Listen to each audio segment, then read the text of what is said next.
کہ جو شخص علم حاصل کرنے کے لیے راستے میں نکلتا ہے سہل اللہ طریقا الی الجنہ، اللہ تعالیٰ اس کے لیے جنت کے راستے کو آسان فرما دیتے ہیں۔ ایک حدیث مبارکہ میں نبی اسلام نے ارشاد فرمایا من کان فی طلب العلم، جو شخص علم کی طلب میں ہوتا ہے کانت الجنت فی طلبہ، جنت اس شخص کی طلب میں ہوتی ہے، یعنی جنت وش کرتی ہے اللہ اس بندے کو جلدی میرے اندر بھیج دیجئے۔ ایک حدیث پاک میں نبی علیہ السلام نے ارشاد فرمایا کہ فضل العالم علی العابد، ایک عالم کی عابد کے اوپر فضیلت ایسے ہے جیسے 14ویں کے چاند کو ستاروں کے اوپر فضیلت حاصل ہے۔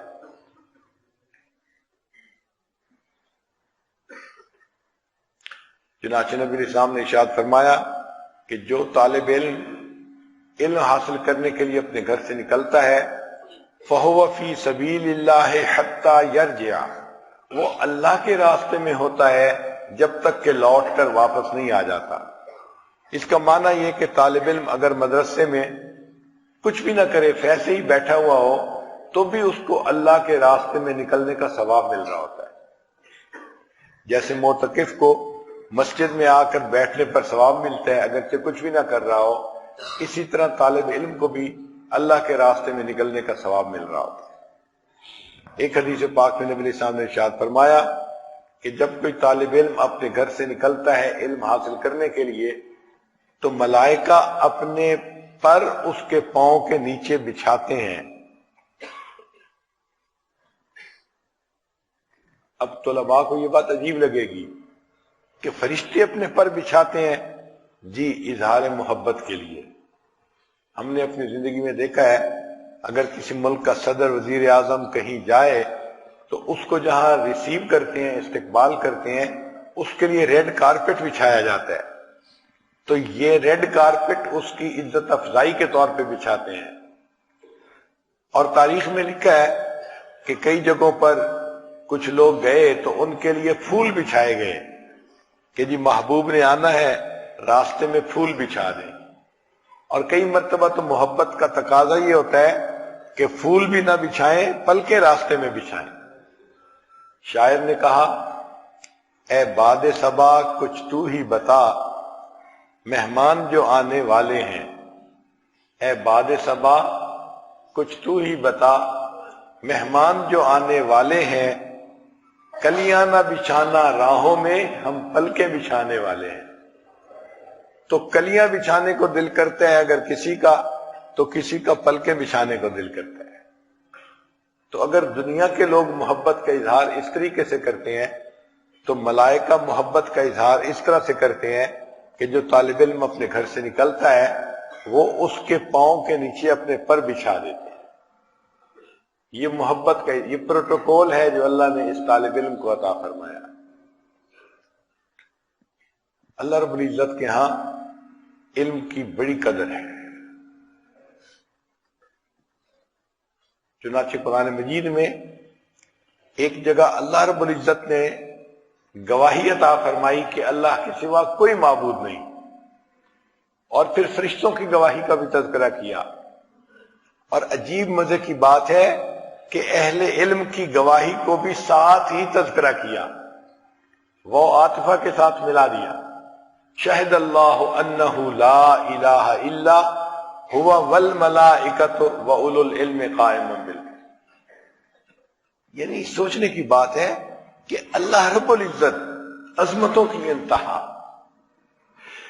پھر اللہ تعالیٰ نے اپنی رحمت کے ساتھ معصوم ہستیاں جو فرشتے تھے ان کا بھی تذکرہ ساتھ کر دیا، مگر ان کے ساتھ اللہ نے علماء کا بھی تذکرہ کر دیا کہ یہ بھی گواہی دیتے ہیں۔ آپ ذرا اندازہ لگائیے نا کہ اللہ نے ان کو کس صف میں لا کے کھڑا کیا، فرشتوں کی گواہی کے ساتھ ان کی گواہی کا بھی تذکرہ کر دیا۔ اللہ رب العزت کے ہاں علم کا بڑا مقام ہے، اسی لیے ہر انسان کو چاہیے کہ وہ علم دین حاصل کرے اور اس کے مطابق اپنی زندگی گزارنے کی کوشش کرے۔ اللہ کے پیارے حبیب صلی اللہ علیہ وسلم جب مدینہ تشریف لائے تو آپ صلی اللہ علیہ وسلم نے ایک مدرسے کا آغاز کیا۔ ہمارے ہاں تو یہ دستور ہے نا کہ پہلے عمارت بنتی ہے، سنگ بنیاد رکھا جاتا ہے، اور پھر اس کے بعد باقاعدہ تعلیم کا آغاز ہوتا ہے۔ مدرسہ کسی عمارت کا نام نہیں ہوتا، مدرسہ استاد اور شاگرد کا نام ہوتا ہے۔ اگر یہ کھلے آسمان کے نیچے بیٹھے ہو تو وہاں مدرسہ ہے، کسی درخت کے نیچے بیٹھے ہو تو وہاں مدرسہ ہے۔ چنانچہ دارالعلوم دیوبند کی ابتدا اسی طرح ہوئی کہ انار کے درخت کے نیچے ایک استاد تھا ملا محمود، اور ایک شاگرد تھا محمود حسن، اور کوئی نہیں جانتا تھا کہ یہ جو پڑھائی کی ابتدا ہو رہی ہے آنے والے وقت میں دنیا کی یہ ایک معروف یونیورسٹی بن جائے گی۔ تو مدرسہ استاد اور شاگرد کا نام۔ چنانچہ مدینہ طیبہ پہنچتے ہی نبی علیہ الصلوۃ والسلام نے یہ تعلیم کا سلسلہ شروع فرمایا۔ استاد کون تھے؟ اللہ کے محبوب صلی اللہ علیہ وسلم۔ نبی علیہ السلام نے فرمایا انما بعثت معلما، میں معلم بن کے مبعوث ہوا ہوں۔ تو نبی علیہ السلام معلم اعظم تھے، مرشد اعظم تھے۔ آپ صلی اللہ علیہ وسلم استاد تھے اور صحابہ کرام شاگرد تھے۔ چنانچہ 70 کے قریب صحابہ تو ایسے تھے کہ جنہوں نے مسجد میں ہی ڈیرے ڈال دیے تھے، وہ مسجد میں ہی رہتے تھے کہ ہر وقت نبی علیہ الصلوۃ والسلام کی خدمت میں علم حاصل کرنے کے لیے حاضر رہیں۔ ایک جگہ تھی جو تھوڑی سی اونچی تھی، اونچی جگہ کو اردو میں چبوترا کہتے ہیں اور عربی میں صفہ کہتے ہیں۔ یہ حضرات وہاں بیٹھے رہتے تھے، وہیں لیٹتے تھے، اور وہیں پہ نبی علیہ الصلوۃ والسلام کی ان کو صحبت نصیب ہو جاتی تھی۔ تو آج کے دور کی اگر ٹرمینالوجی یوز کریں تو اس مدرسے کا نام جامعہ صفہ کہہ سکتے ہیں، جس کا نبی علیہ السلام نے آغاز فرمایا۔ یہ دین اسلام کا پہلا مدرسہ تھا، اور اس کے بعد جتنے مدارس قیامت تک آئیں گے وہ اسی جامعہ صفہ کی شاخیں کہلائیں گی۔ اسی کی کرنیں پھوٹی اور پوری دنیا کے اندر مدارس بنتے گئے۔ ہر مدرسے کے اندر ایک نصاب ہوتا ہے، جیسے ہمارے مدارس میں درس نظامی کتابوں کا ایک نصاب ہے۔ اس مدرسے کا نصاب کیا تھا؟ قرآن مجید، فرقان حمید، اللہ کا جو کلام تھا وہ اس مدرسے کا نصاب تھا۔ اللہ نے کتاب بھیجی، فرمایا اے میرے محبوب صلی اللہ علیہ وسلم لِتُبَيِّنَ لِلنَّاسِ مَا نُزِّلَ إِلَيْهِمْ، آپ اس کتاب کو کھول کر بیان فرما دیجئے جو کچھ نازل ہوا ہے۔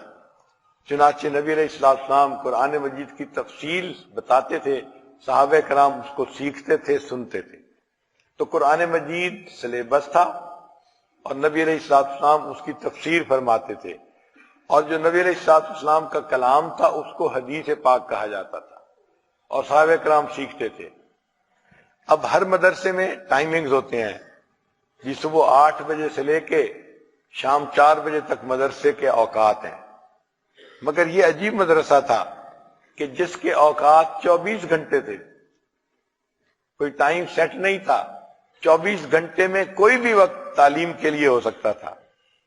چنانچہ کئی مرتبہ اللہ کے حبیب صلی اللہ علیہ وسلم رات کے وقت تشریف لاتے اور صحابہ کرام اس وقت ان سے دین سیکھتے تھے۔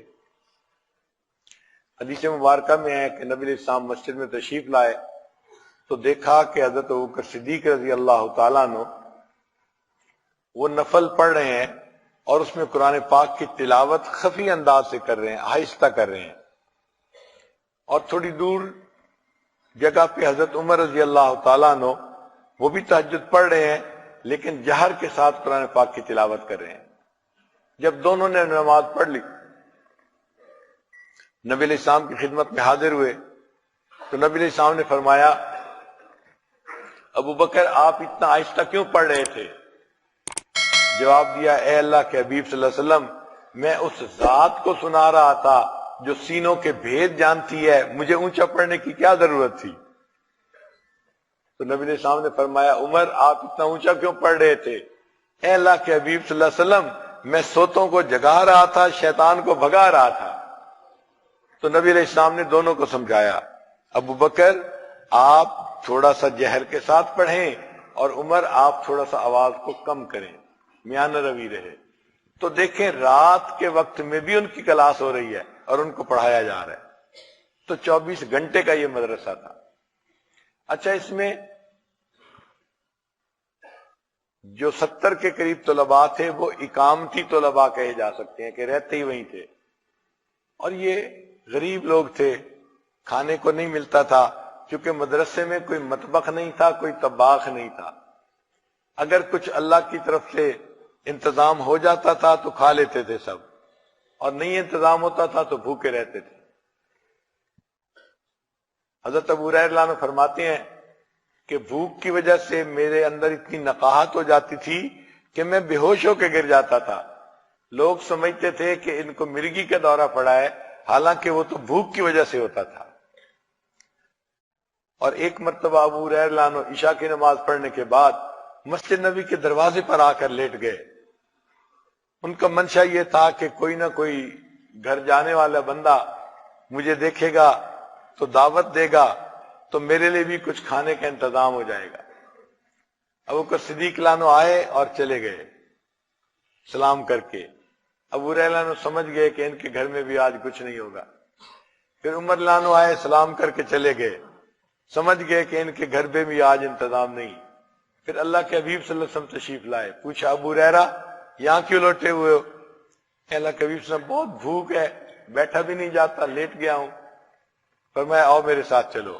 تو نبی علیہ السلام ان کو اپنے گھر لے کر گئے۔ جب وہاں پہنچے تو نبی علیہ السلام نے پیغام بھیجا کہ کچھ کھانا ہو تو بھجوا دیں۔ تو ام المومنین نے ایک پیالہ دودھ کا بھیجا۔ ابو ہریرہ عنہ فرماتے ہیں کہ مجھے خوشی ہو گئی کہ چلو کچھ کھانے کو نہیں مل رہا تو پینے کو دودھ ہی مل جائے گا، کچھ تو پیٹ میں جائے گا، بھوک کم ہو جائے گی۔ لیکن جب پانی وہ جو دودھ کا پیالہ آیا تو نبی علیہ السلام نے فرمایا ابو ہریرہ جاؤ اور باقی اصحاب صفہ کو بھی بلا لاؤ، باقی طلباء کو بھی بلاؤ۔ ابو ہریرہ نے فرماتے ہیں کہ میں حیران رہ گیا کہ وہ تو 70 ہیں اور ایک پیالہ دودھ ہے تو یہ کس کو پورا آئے گا؟ لیکن حکم کی تعمیل میں میں ان کو بلا کے آیا، اور میرے ذہن میں خیال آ رہا تھا کہ میں چونکہ بلانے آیا ہوں تو ہو سکتا ہے کہ اللہ کے حبیب صلی اللہ علیہ وسلم مجھے ہی حکم فرمائیں کہ ان کو پلاؤ، تو اگر میں پلاؤں گا تو میرا نمبر تو سب سے آخر پہ آئے گا، کچھ بچے گا یا نہیں بچے گا۔ اللہ کی شان کہ 70 آدمیوں نے خوب پیٹ بھر کے دودھ پیا، اور برکت ایسی ہوئی کہ دودھ اسی طرح رہا۔ فرماتے ہیں جب سب نے پی لیا تو نبی علیہ السلام نے میری طرف دیکھا، فرمایا ابو ہریرہ اب تم دودھ پیو۔ وہ فرماتے ہیں کہ میں نے اتنا پیا جتنا پی سکتا تھا، پیٹ بھر گیا۔ پھر میں نے روکا تو نبی علیہ السلام مسکرائے اور فرمایا ابو ہریرہ اور پیو۔ حکم پر میں نے پھر دوبارہ پیا اور اتنا پیٹ بھر گیا کہ اب مجھے لگتا تھا کہ اور پیوں گا تو شاید اندر کا دودھ باہر نکل آئے گا۔ تو نبی علیہ السلام نے پھر مسکرا کے تیسری دفعہ کہا ابو ہریرہ اور پیو۔ میں نے کہا اے اللہ کے حبیب صلی اللہ علیہ وسلم اب اس سے زیادہ مجھ سے نہیں پیا جا رہا، اور دودھ اسی طرح باقی۔ پھر اللہ کے محبوب صلی اللہ علیہ وسلم نے خود دودھ نوش فرمایا اور تب دودھ ختم ہوا۔ تو ان طلباء کے ساتھ ایسی برکات پیش آتی تھی۔ تو یہ نبی علیہ الصلوۃ والسلام کا مدرسہ تھا جو مردوں کے لیے تھا، یہ بنین کی شاخ تھی آپ یوں کہہ سکتے ہیں، اور بنات کی شاخ بھی تھی۔ چنانچہ جتنی امہات المومنین تھیں وہ ساری کی ساری طالبات تھیں فی مدرسۃ النبوہ، نبوت کے مدرسہ میں۔ وہ گھر میں دین سیکھتی تھیں اور یہ صحابہ کرام مسجد میں دین سیکھتے تھے، اور یہ دونوں شاخیں چلتی رہیں، اور نبی علیہ السلام ان کو دین سکھاتے رہے۔ مگر ان طلباء میں ایسے جلیل القدر طلباء تھے کہ جو اللہ کو محبوب تھے، پسند تھے۔ ان میں ایک سیدنا صدیق اکبر رضی اللہ تعالیٰ عنہ تھے، وہ تو نبی علیہ السلام کے عاشق صادق تھے۔ اللہ اکبر کبیرہ، چنانچہ نبی علیہ السلام نے ارشاد فرمایا کہ ما صب اللہ فی صدری الا وقد صببت فی صدر ابی بکر، اللہ نے میرے سینے میں جو ڈالا ہے میں نے اسے ابو بکر کے سینے میں ڈال دیا۔ کیسا شاگرد تھا جس نے علوم کو نبی علیہ الصلوۃ والسلام سے اس کامل درجے تک حاصل کر لیا۔ تو نبی علیہ السلام نے فرمایا انا مدینۃ العلم وعلی بابها، میں علم کا شہر ہوں، علی اس کا دروازہ ہے، اور عمر اس کی دیواریں ہیں، اور ابو بکر اس کی چھت ہے۔ طلباء ایسے تھے کہ اللہ کے محبوب صلی اللہ علیہ وسلم ان کی تعریفیں کرتے تھے۔ چنانچہ سیدنا صدیق اکبر رضی اللہ تعالیٰ عنہ نے سب سے زیادہ علم نبوت نبی علیہ السلام سے حاصل کیا، اس میں وہ باقی صحابہ کرام سے آگے نکل گئے۔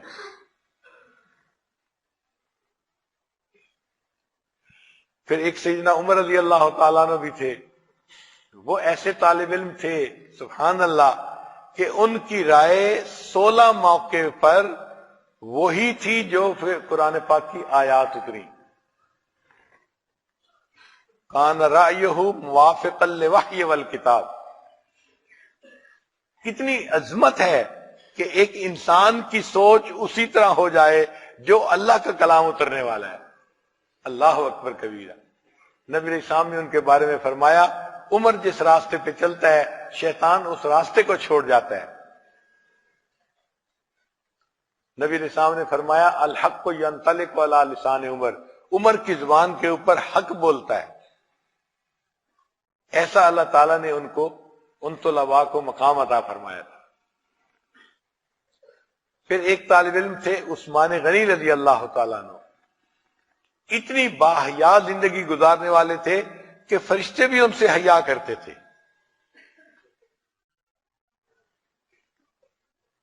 اور سیدنا علی رضی اللہ تعالیٰ عنہ وہ تو علم کے سمندر تھے، اللہ تعالیٰ نے ان کو علم میں بہت امتیازی شان عطا فرمائی تھی۔ 3 طلباء تھے، تینوں کا نام تھا عبداللہ، اور تینوں نبی علیہ السلام کی خدمت میں ایک سے آگے بڑھنے کی کوشش میں لگے رہتے تھے۔ ان میں گویا مسابقت ہوتی تھی، میں آگے بڑھوں، میں خدمت زیادہ کروں، میں کروں۔ نوجوان طلباء تھے، نبی علیہ السلام جب ان کا جوش جذبہ دیکھتے تو ان کے لیے نام لے کر تہجد میں دعائیں مانگا کرتے تھے۔ نبی علیہ السلام کی دعاؤں کا نتیجہ یہ نکلا کہ ان میں سے ایک عبداللہ ابن مسعود رضی اللہ عنہ وہ امام الفقہاء بنے، عبداللہ ابن عباس لانو امام المفسرین بنے، اور عبداللہ ابن عمر لانو امام المحدثین بنے۔ تینوں طلباء اپنے اپنے وقت میں علم کے امام بنے۔ اور ان میں ایک طالب علم تھا سالم مولا ابی حذیفہ۔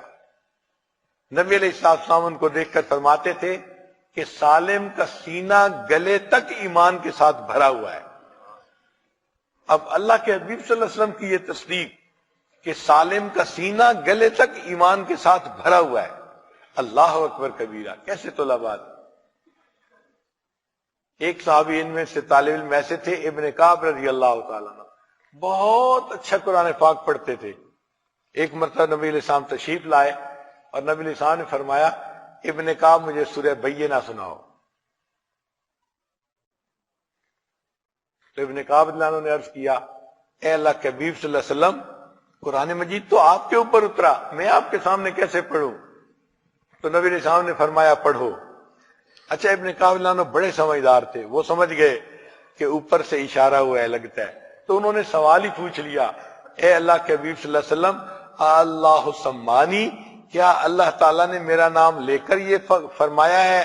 تو نبی علیہ السلام نے جواب میں فرمایا نعم اللہ سماک، ہاں اللہ نے تیرا نام لے کر کہا ابن کعب تم قرآن پڑھو گے میں بھی تمہارے قرآن کو سنوں گا اور رحمان عرش پر بھی تمہارے قرآن کو سنے گا۔ یہ کیسے طلباء تھے کہ جن سے قرآن سننے کی فرمائشیں عرش سے آیا کرتی تھی، سبحان اللہ، اللہ کے کیسے مقبول لوگ تھے۔ اچھا ہر مدرسے میں امتحان ہوتا ہے سال کے آخر پہ، باہر سے اساتذہ کو بلایا جاتا ہے اور وہ اساتذہ طلباء کا امتحان لیتے ہیں۔ اس مدرسے میں بھی امتحان ہوا، مگر ان کا ممتحن کون تھا؟ ان کا ممتحن اللہ رب العزت تھے، انہوں نے امتحان لیا۔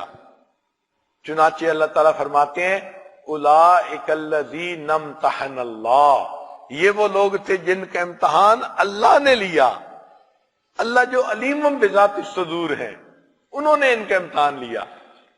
تو بھئی پیپر کا کوئی نام ہوتا ہے؟ جی پیپر کا نام تھا تقوی۔ اللہ نے جانچ پڑتال کی کہ ان کے دلوں میں تقوی ہے یا نہیں، اللہ اکبر۔ چنانچہ اللہ فرماتے ہیں وَأَلْزَمَهُمْ كَلِمَةَ التَّقْوَى وَكَانُوا أَحَقَّ بِهَا وَأَهْلَهَا، تو اللہ نے تصدیق کر دی کہ واقعی ان لوگوں کے دلوں میں تقوی موجود تھا اور اس کے اوپر یہ پکے تھے۔ اب جب نتیجہ نکلتا ہے تو انعام بھی ملتا ہے.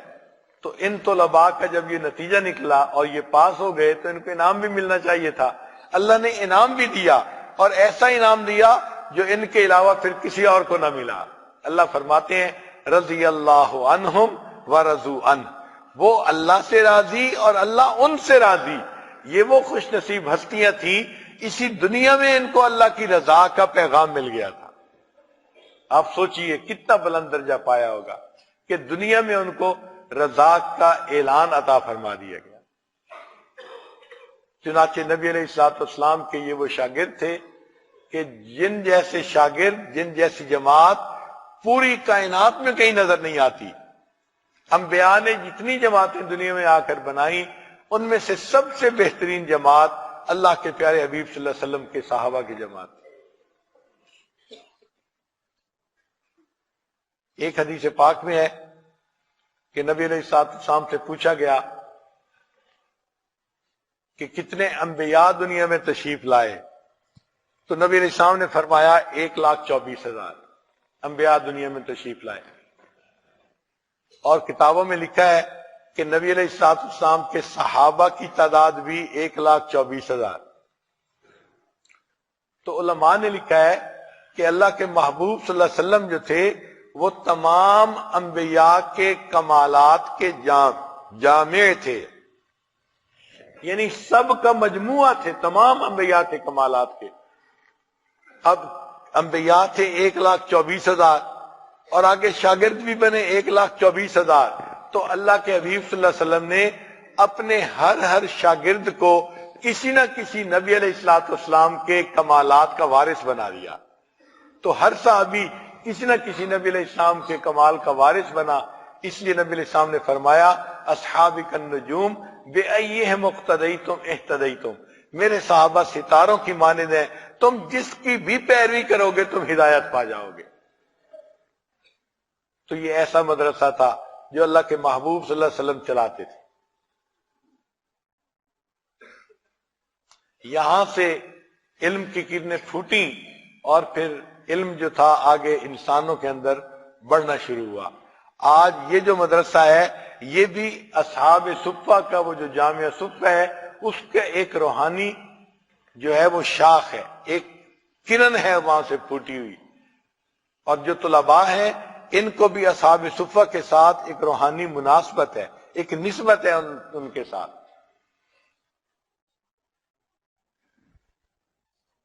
ہمارے اکابرین نے علم حاصل کرنے کے لیے بہت مشقتیں اٹھائیں، بہت قربانیاں دی.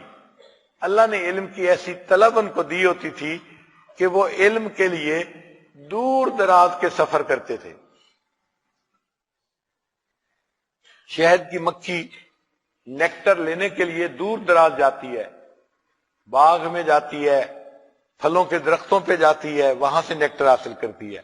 اسی طرح طلباء کی مثال ہے، وہ بھی علم کے طلبگار ہوتے ہیں، جہاں ان کو علم کی خوشبو آتی ہے علم حاصل کرنے کے لیے وہاں پہنچ جاتے ہیں، اپنے استادوں سے علم حاصل کرتے ہیں.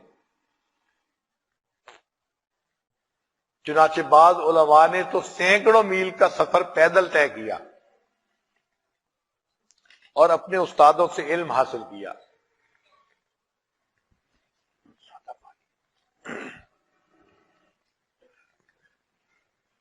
سینکڑوں میلوں کا سفر پیدل طے کر کے، اور اس زمانے میں کتابیں بھی ہر جگہ نہیں ملتی تھیں، اپنی کتابیں اپنے ساتھ رکھنی پڑتی تھیں، تو منوں کے حساب سے بوجھ پیٹھ پہ ہوتا تھا. چنانچہ خطیب بغدادی فرماتے ہیں کہ میں اپنی کتابیں اپنے پیٹھ پر لاد کر سفر کرتا تھا اور اتنی مشقت اٹھاتا تھا کہ مجھے پیشاب کے اندر خون آیا کرتا تھا بوجھ اٹھانے کی وجہ سے. ایک عالم فرماتے ہیں کہ میں اپنی کتابوں کو اپنی پیٹھ پہ لاد کے سفر کرتا تھا تو مجھے گرمی کی وجہ سے پسینہ آتا تھا اور میری کتابیں پسینے سے ایسے تر ہو جاتی تھیں کہ دیکھنے والے کو محسوس ہوتا تھا کہ شاید یہ بارش میں بھیگی ہوئی کتابیں ہیں، اتنا پسینہ آتا تھا. یہ مشقتیں انہوں نے اٹھائیں، اور جہاں جاتے تھے وہاں استادوں کے پاس کوئی کھانے پینے کا انتظام نہیں ہوتا تھا. اس دور میں ہر طالب علم اپنے کھانے پینے کا انتظام خود کرتا تھا، چنانچہ جو ہوتا تھا تھوڑا بہت کھا لیتے تھے اور باقی وقت علم کے حاصل کرنے میں گزار دیتے تھے۔ بہت مشقتیں اٹھائیں علم حاصل کرنے کے لیے، حتیٰ کہ امام احمد بن حنبل رحمۃ اللہ علیہ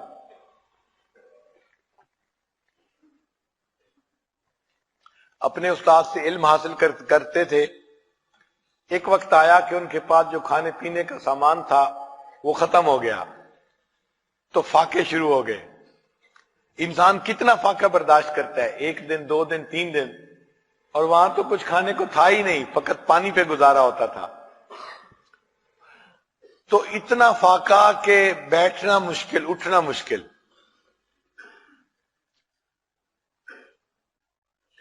امام صاحب کے ایک ساتھی تھے، کلاس فیلو تھے، وہ کہتے ہیں کہ میرے پاس کچھ کھانا بچا ہوا تھا، میں نے چاہا کہ احمد میرے ساتھ مل کے کھانا کھا لے، مگر وہ ایسے غیور تھے کہ دوسرے کے اوپر بوجھ بننا بھی پسند نہیں کرتے تھے۔ فرماتے ہیں کہ امام احمد نے مجھے منع کر دیا کہ نہیں، آپ اپنا کھانا کھائیں، میں آپ پہ بوجھ نہیں بننا چاہتا۔ پھر انہوں نے سوچا کہ مجھے کچھ مزدوری کر لینی چاہیے پارٹ ٹائم میں، تاکہ کھانے کا انتظام ہو جائے۔ تو یہ نوجوان جس کا نام احمد بن حنبل تھا، یہ پھر وہاں سے اس جگہ چلے جاتے جہاں پہ مسافر اونٹ کرائے پر لے کر سفر کرتے تھے۔ آج کل بس سٹینڈ اور ٹیکسی سٹینڈ ہوتے ہیں، جہاں سے بسیں ٹیکسیاں مسافر کو مل جاتی ہیں۔ اس زمانے میں اونٹوں کے سٹینڈ بنے ہوتے تھے، لوگ اونٹوں کو آ کے بٹھا دیتے تھے، مسافر اونٹ کرائے پہ لے کے سامان اس پہ اوپر رکھ کے چلے جاتے تھے۔ اب مسافروں کو اپنا سامان اونٹ کے اوپر لادنے کے لیے مزدور کی ضرورت پیش آتی تھی، یا سامان اتارنے کے لیے ضرورت پیش آتی تھی۔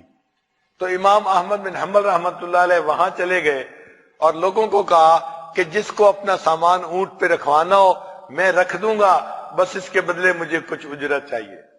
چنانچہ امام احمد بن حنبل رحمۃ اللہ علیہ مسافروں کا سامان سر پہ اٹھا کے، پیٹھ پہ اٹھا کے اونٹ پہ لادا کرتے تھے اور مشقت کے ساتھ اس کو نیچے اتارا کرتے تھے، اور اس پر جو تھوڑا بہت ملتا تھا اس سے کھانا خرید کے، روٹی خرید کے وہ کھایا کرتے تھے، اور باقی وقت علم کی طلب میں گزارا کرتے تھے۔ وہ کلاس فیلو کہتے ہیں کہ مجھ سے ان کی مشقت دیکھی نہیں جاتی تھی۔ چنانچہ ایک دن میرے ذہن میں خیال آیا کہ میں اس نوجوان طالب علم کو اس مشقت سے کیسے بچاؤں۔ تو وہ کہتے ہیں کہ خیال آیا تو میں ان کے پاس گیا اور میں نے کہا کہ احمد، آپ کا خط لکھائی بڑی اچھی ہے۔ ان کا ہاں میری خط بہت اچھا ہے۔ تو میں نے کہا مجھے اس کتاب کی ضرورت ہے، آپ پلیز یہ کتاب مجھے کاپی کر کے دے دیں، اور اس کے بدلے میں آپ کو کچھ اجرت دے دوں گا۔ تو امام صاحب اس پہ تیار ہو گئے۔ چنانچہ امام احمد بن حنبل رحمۃ اللہ علیہ اپنے استاد کے لیے کتاب کو لکھا کرتے تھے، نقل کیا کرتے تھے، اس پر جو کچھ ملتا تھا اس سے روٹی خرید کر وہ کھایا کرتے تھے۔ کون جانتا تھا یہ اونٹوں کے اوپر سامان رکھنے والا بچہ آنے والے وقت میں امام احمد بن حنبل کے نام سے مشہور ہوگا۔ امام شافعی رحمت اللہ علیہ بچپن میں یتیم ہو گئے تھے۔ فرماتے ہیں کہ میری والدہ کے پاس کچھ خرچ کرنے کے لیے پیسہ نہیں ہوتا تھا، تو میں بہرحال استادوں سے علم حاصل کرتا تھا، مگر مجھے مشکل پیش آتی تھی کہ میرے پاس لکھنے کے لیے نہ پینسل ہوتی تھی، نہ پین ہوتا تھا، اور نہ کوئی کاغذ ہوتا تھا۔ میں نے کئی مرتبہ اپنی والدہ کو کہا کہ مجھے کاغذ خرید کر دیں، والدہ کہتی میرے پاس تو پیسے نہیں ہے۔ تو میں اپنے استاد کی تقریر کو زبانی یاد رکھا کرتا تھا، مگر مجھے دل چاہتا تھا کہ میں اس کو کہیں قلم بند کر لوں تاکہ علم محفوظ ہو جائے۔ تو لکھنے کے لیے کوئی چیز نہیں ہوتی تھی۔ فرماتے ہیں کہ پھر میں نے ایک طریقہ نکالا کہ بڑے بڑے جانور جو ذبح ہوتے تھے میں ان کی ہڈیاں تلاش کر کے لاتا تھا۔ اب یہ اونٹ کی ہڈیاں موٹی موٹی ہوتی ہیں، وہ فرماتے کہ ان کو میں دھویا کرتا تھا اور سورج کی دھوپ میں ان کو خشک کرتا تھا۔ جب وہ خشک ہو جاتی تھی ہڈیاں تو ان کے اوپر میں اپنے نوٹس لکھا کرتا تھا۔ اس طرح میں اپنے نوٹس بناتا تھا۔ کون جانتا تھا یہ جانوروں کی ہڈیاں تلاش کر کے لکھنے والا نوجوان آنے والے وقت میں امام شافعی بنے گا۔ پھر ایک وقت ایسا آیا کہ اللہ نے ان کو ایسا علم عطا کیا کہ لوگوں میں ان کا بڑا مقام تھا، بڑی عزت تھی، لوگ ان کی بات کی پیروی کرتے تھے۔ پھر انہوں نے شعر کہا، علیہ ثیاب لا یباع جمیعھا، میرے اوپر ایسا کرتا ہے اگر اس کرتے کو بیچو تو کوئی ایک درہم میں بھی اس کو نہ خریدے گا، لیکن اس کرتے کے اندر ایک شخص ہے جس کے سینے میں دل ہے، ساری دنیا کے خزانے جمع کر لو اس دل کی قیمت ادا نہیں کر سکتے۔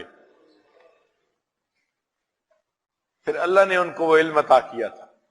چنانچہ امام شافعی رحمۃ اللہ اپنا واقعہ خود سناتے ہیں، فرماتے ہیں کہ میں نے حج کیا تو مجھے مینا میں ایک بوڑھا ملا۔ جب سلام دعا ہوئی تو بوڑھا میرے ساتھ محبت کا اظہار کرنے لگا کہ نوجوان، تمہارے چہرے پہ علم کا نور، تقوی کا نور نظر آتا ہے۔ وہ میرے ساتھ بہت محبت کا اظہار کرنے لگا، مجھے کہنے لگا کہ میرے پاس کچھ کھانے کی چیز ہے، تم میری دعوت قبول کرو گے؟ تو امام شافعی رحمۃ اللہ نے فرمایا ہاں میں قبول کروں گا۔ اس نے وہیں دسترخوان بچھا دیا اور جو خشک روٹیاں تھیں وہ اپنی تھیلی میں سے نکال کے رکھ دی اور کہنے لگا کھاؤ۔ امام شافعی فرماتے ہیں کہ میں نے بلا تکلف کھانا کھانا شروع کر دیا۔ وہ مجھے دیکھ کر کہنے لگے، اے لڑکا، اے نوجوان، تو مجھے قریشی نظر آتا ہے۔ میں نے کہا ہاں، آپ کو کیسے پتا چلا؟ وہ کہنے لگے یہ جو قریشی لوگ ہوتے ہیں نا، یہ دعوت قبول کرنے میں بھی بے تکلف ہوتے ہیں، کھانا کھانے میں بھی بے تکلف ہوتے ہیں، تو تمہاری بے تکلفی سے مجھے پتا چلا کہ تم قریش میں سے ہو۔ فرماتے ہیں جب میں نے کھانا کھایا تو بڑے میاں مجھے بتانے لگے کہ میں مدینہ سے آیا ہوں حج کرنے کے لیے۔ امام شافعی رحمۃ اللہ فرماتے ہیں کہ میں نے مدینہ کا نام سنا تو مجھے خیال آیا کہ مدینہ میں تو ایک بڑے عالم، بڑے محدث رہتے ہیں، فقیر رہتے ہیں، امام مالک رحمت اللہ علیہ۔ تو میں نے اس بڑے میاں سے پوچھا کیا آپ امام مالک کو جانتے ہیں؟ وہ کہنے لگا ہاں میں جانتا ہوں۔ پھر اس بڑے میاں نے کہا کہ اگر آپ چاہتے ہیں کہ آپ ان سے ملاقات کریں تو ہمارے گروپ میں ایک حاجی آیا تھا، وہ فوت ہو گیا ہے اور اس کا اونٹ خالی واپس جائے گا، ہم وہ اونٹ تمہیں دے دیتے ہیں، تم اس پہ سوار ہو کے ہمارے ساتھ مدینہ پہنچ جاؤ گے۔ امام شافعی رحمۃ اللہ فرماتے ہیں جب سواری کا انتظام ہو گیا تو میں نے اسے تائید غیبی سمجھا کہ اللہ تعالیٰ نے انتظام کر دیا ہے، اور میں اس بڑے میاں کے قافلے کے ساتھ مکہ مکرمہ سے مدینہ پہنچا۔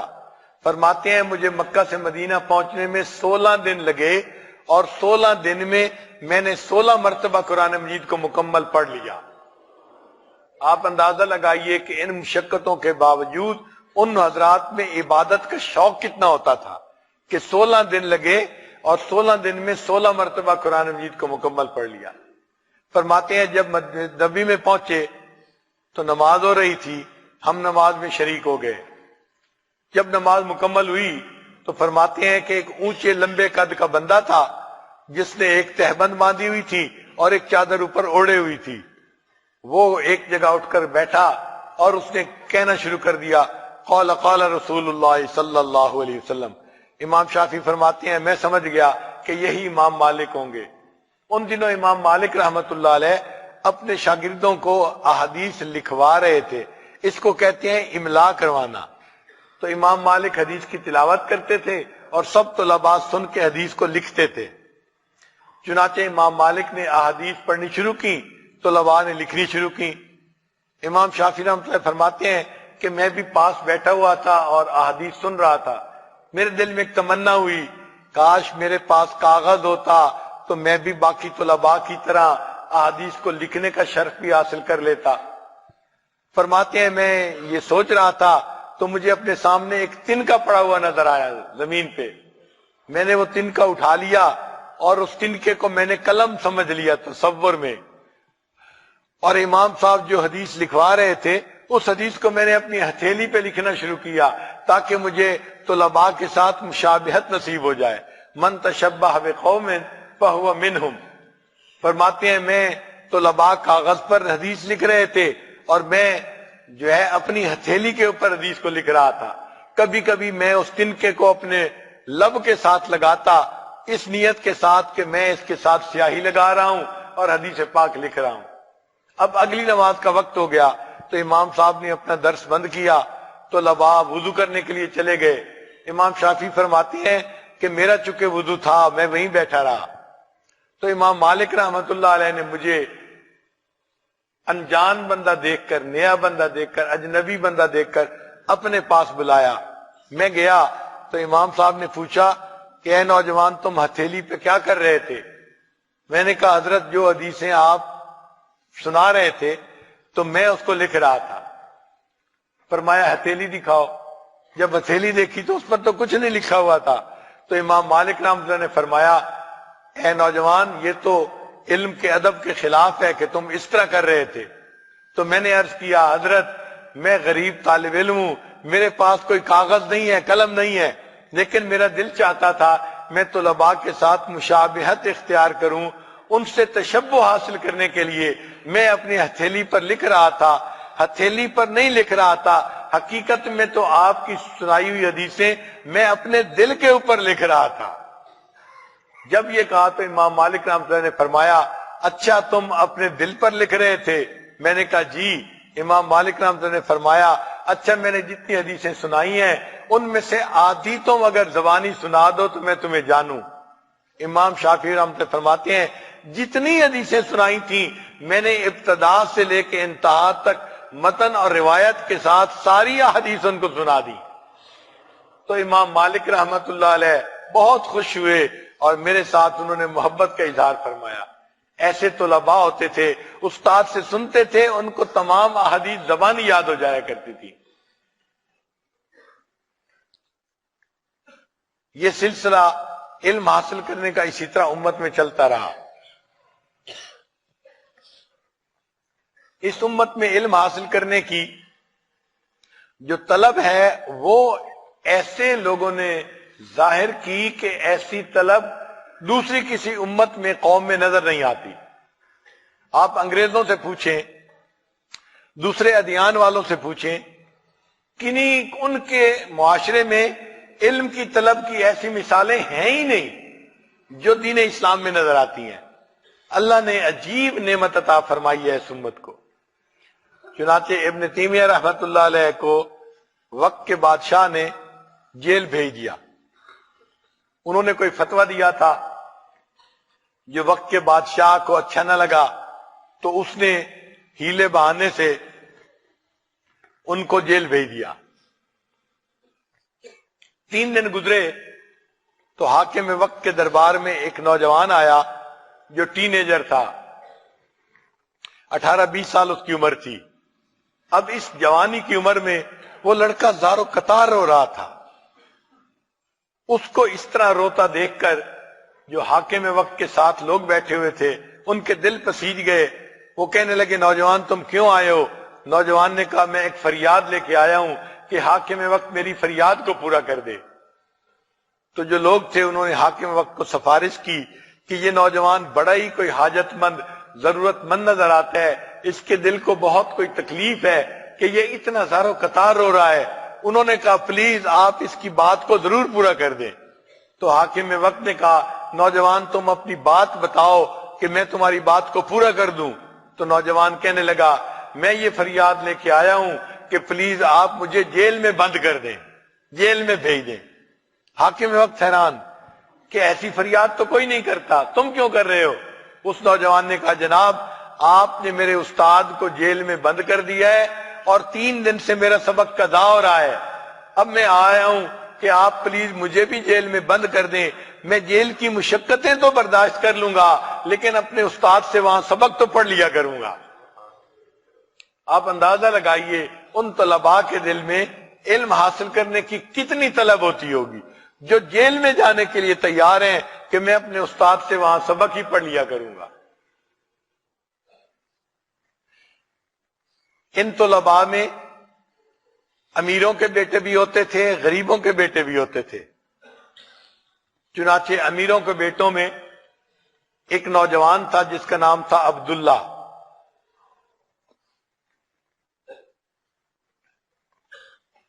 ابتدا میں عبداللہ کی زندگی عام نوجوانوں والی تھی، اور وہ بھی ایک عام نوجوان کی طرح بس اپنی خواہشات بھری زندگی گزارنے میں لگے ہوئے تھے۔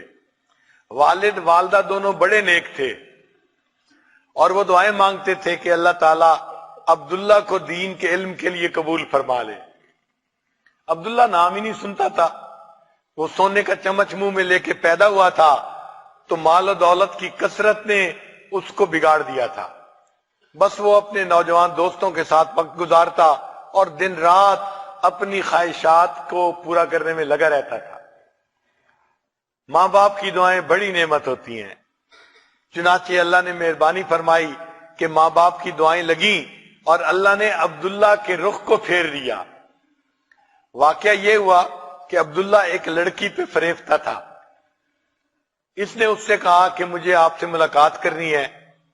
اس نے کہا اچھا تم فلاں موقع پہ گھر کے باہر آ جانا تو میں گھر سے نکل کے تمہارے پاس آ جاؤں گی۔ عبداللہ وہاں آیا اور انتظار میں بیٹھا رہا۔ اللہ کی شان کہ اس کو موقع نہ ملا یا اس کو نیند آ گئی اور وہ لڑکی ساری رات نہیں آئی، اور عبداللہ انتظار میں ہی رہا پوری رات۔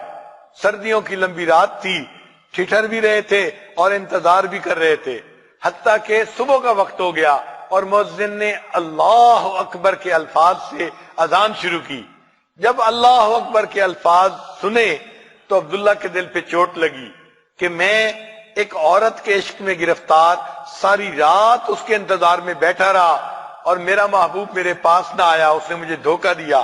اگر میں یہ رات اللہ کی عبادت میں گزارتا تو میرا مالک مجھے قبول کر لیتا۔ عبداللہ نے دل میں عہد کر لیا کہ میں نے گناہوں سے سچی توبہ کر لی، اب میں اللہ کو اپنا محبوب حقیقی بناؤں گا اور دین کا علم حاصل کروں گا اور دینی زندگی گزاروں گا۔ چنانچہ عبداللہ اپنے والد کے پاس آیا، کہنے لگا ابو مجھے تجارت کے سفر پہ جانا ہے۔ والد نے کہا بہت اچھا۔ چنانچہ والد نے 30,000 درہم اس کو دیے کہ جاؤ تجارت کرو۔ عبداللہ تجارت کے لیے نکلا والد کو کہہ کے، اور علماء کی خدمت میں پہنچا اور 2 سال تک ان سے علم حاصل کرتا رہا۔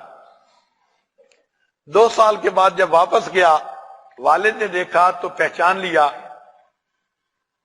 اس کی زندگی کی ترتیب بدل گئی ہے اور اب یہ نیک بن گیا ہے۔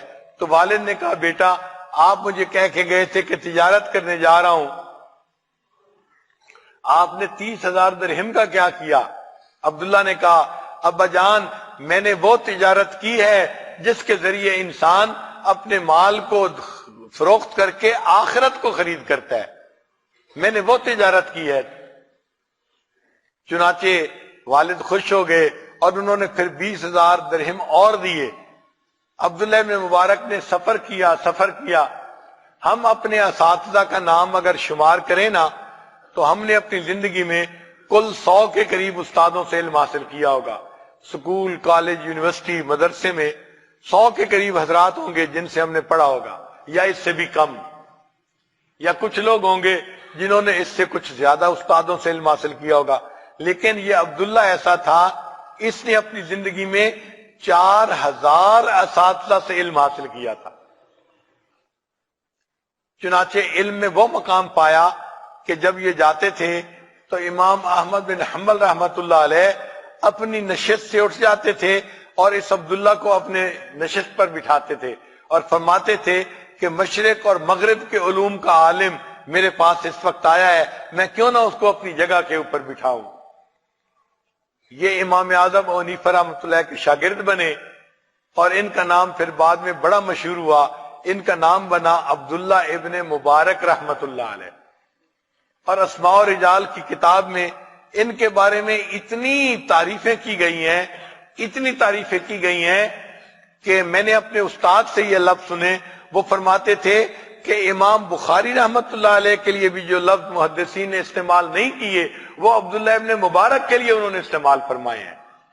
اتنا اللہ نے ان کو علمی مقام عطا فرمایا اور قبولیت ایسی ملی کہ ایک وقت میں 40,000 طلباء ان سے حدیث کا درس سنا کرتے تھے۔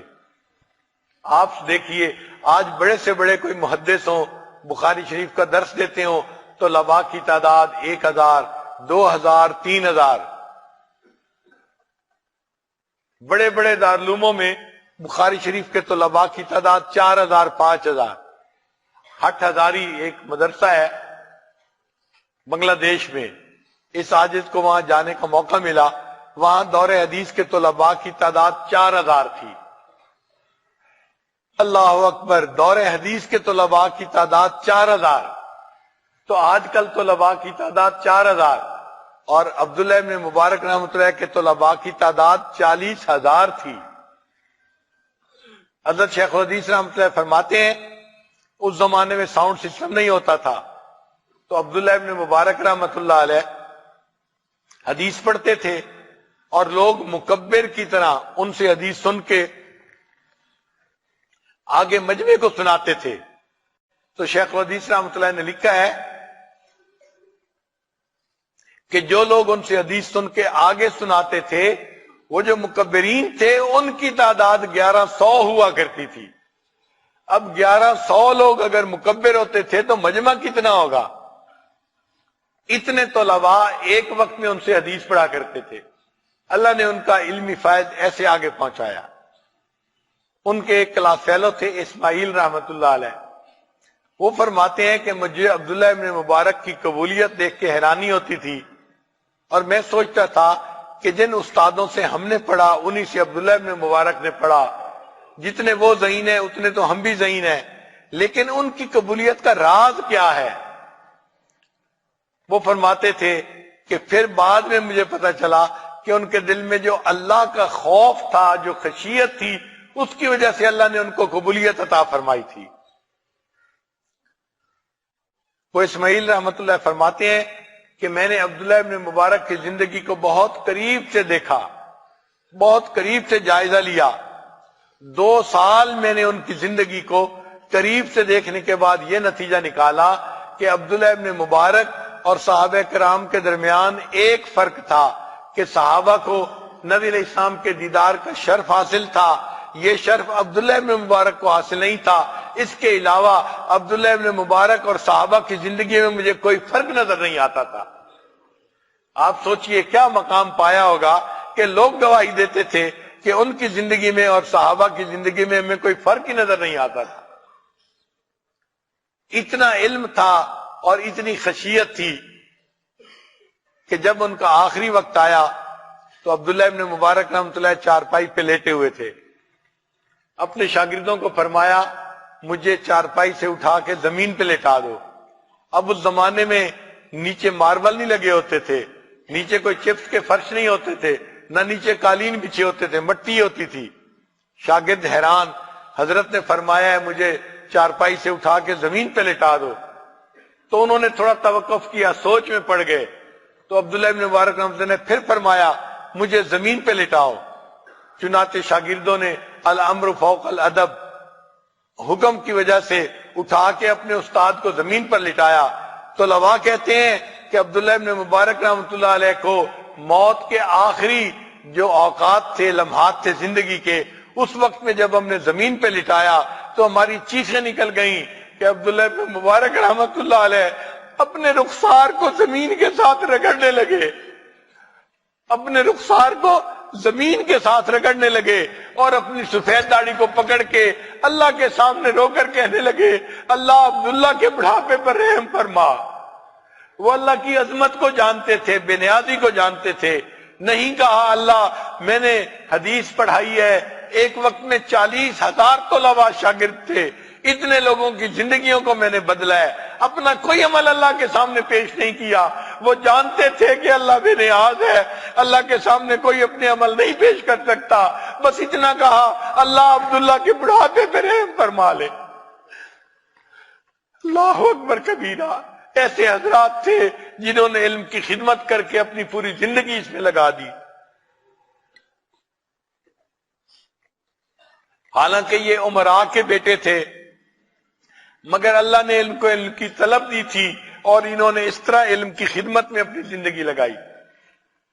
ایک اور نوجوان جو بڑے امیر باپ کے بیٹے تھے، اس کا نام تھا محمد، اور باپ نے ان کو امام اعظم ابو حنیفہ رحمۃ اللہ علیہ کے پاس آ کر چھوڑا. حضرت میں چاہتا ہوں کہ آپ ان کو علم پڑھائیں۔ حضرت نے فرمایا ٹھیک ہے، اس کو بھیجیں، مگر یہ جو اس کا فاخرانہ لباس ہے نا، اس کی بجائے اس کو عام معمولی لباس میں میرے پاس بھیجا کریں۔ تو وہ محمد بھی امام اعظم و حنیفہ رحمۃ اللہ کے پاس پڑھنے کے لیے آتے تھے۔ چند مجالس میں امام اعظم و حنیفہ رحمۃ اللہ کو پتہ چل گیا کہ یہ بچہ قرآن پاک کا حافظ نہیں ہے، تو امام صاحب نے اسے فرمایا کہ بھئی میرا شاگرد بننے کے لیے پری کوالیفیکیشن یہ ہے کہ وہ بچہ حافظ قرآن ہونا چاہیے، آپ جائیں اور حفظ کر کے واپس آئیں۔ وہ نوجوان محمد اٹھا اور وہ کہنے لگا اچھا حضرت میں جاتا ہوں، اور چلا گیا دوسرے استاد کے پاس علم حاصل کرنے کے لیے۔ ایک ہفتے کے بعد وہ پھر امام صاحب کو ملنے کے لیے آیا، تو امام صاحب سمجھے کہ شاگرد ہے، ایک ہفتے کے بعد پھر سلام کرنے کے لیے آ گیا ہوگا، تو امام صاحب نے پوچھا بھئی آپ تو حفظ کرنے کے لیے گئے تھے، ایک ہفتے کے بعد کیوں آ گئے؟ حضرت میں ایک ہفتے میں پورا قرآن پاک یاد کر کے واپس آ گیا ہوں۔ یہ اتنے ذہین تھے کہ امام شافعی رحمۃ اللہ علیہ فرمایا کرتے تھے میں نے اپنی زندگی میں اتنا ذہین انسان نہیں دیکھا جتنا میں نے امام محمد رحمۃ اللہ علیہ کو دیکھا۔ یہ امام اعظم و حنیفہ رحمۃ اللہ کے شاگرد تھے، انہوں نے امام صاحب سے علم حاصل کیا اور واقعی علم حاصل کرنے کا حق ادا کر دیا۔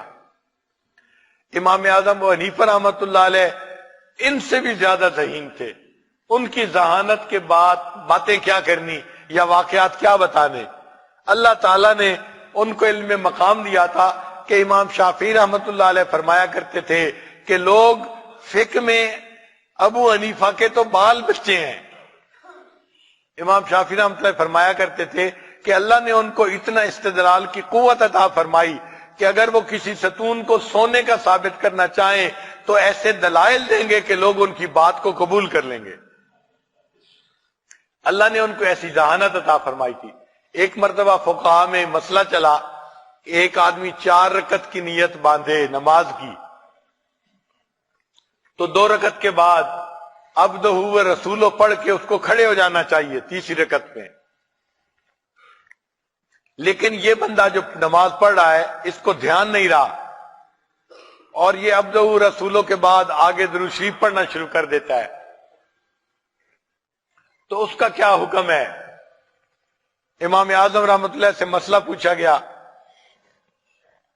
امام اعظم رحمۃ اللہ نے فرمایا اگر وہ بھول گیا اور اس نے عبدہ و رسولہ کے بعد کھڑے ہونے کی بجائے اللہم کا لفظ پڑھ لیا تو کوئی حرج نہیں، ابھی بھی وہ کھڑا ہو جائے اور نماز کو مکمل کر لے، نماز ہو جائے گی۔ اگر وہ بھول گیا اور اس نے پڑھ لیا اللہم صلی اور پھر یاد آیا پھر کھڑا ہو گیا پھر بھی باقی 2 رکعت پڑھ لے تو اس کی نماز میں کوئی حرج نہیں ہوگا۔ اچھا اگر اس نے پڑھا اللہم صلی علی اور پھر یاد آیا، فرمایا پھر بھی کھڑا ہو جائے اور پڑھ لے باقی 2 رکعتیں تو بھی اس کی نماز ہو جائے گی۔ اور اگر اس نے پڑھ لیا اللہم صلی علی محمد، یہ محمد کا لفظ بھی پڑھ لیا، امام صاحب نے کہا اب اٹس ٹو لیٹ، اب اگر اس کو یاد آیا تو یہ کھڑا ہو کے باقی 2 رکعت بھی ادا کرے اور اخیر پہ سجدہ سہو بھی ادا کرے، تب اس کی نماز ہوگی۔ امام صاحب نے یہ فتویٰ دیا۔ اللہ کی شان کہ امام صاحب کو خواب میں نبی علیہ السلام کی زیارت نصیب ہوئی تو اللہ کے حبیب صلی اللہ علیہ وسلم نے فرمایا نعمان کیا تم نے یہ فتویٰ دیا ہے کہ کوئی بندہ اگر میرا نام نماز میں پڑھ لے گا تو اس کو سجدہ سہو کرنا پڑے گا؟ جب نبی علیہ السلام نے یہ سوال پوچھا تو امام اعظم حنیفہ رحمۃ اللہ نے ادب سے عرض کیا اے اللہ کے حبیب صلی اللہ علیہ وسلم میں نے یہ نہیں کہا، میں نے یہ کہا ہے کہ جو شخص غفلت کے ساتھ آپ کا نام پڑھے گا اس کو سجدہ سہو کرنا چاہیے۔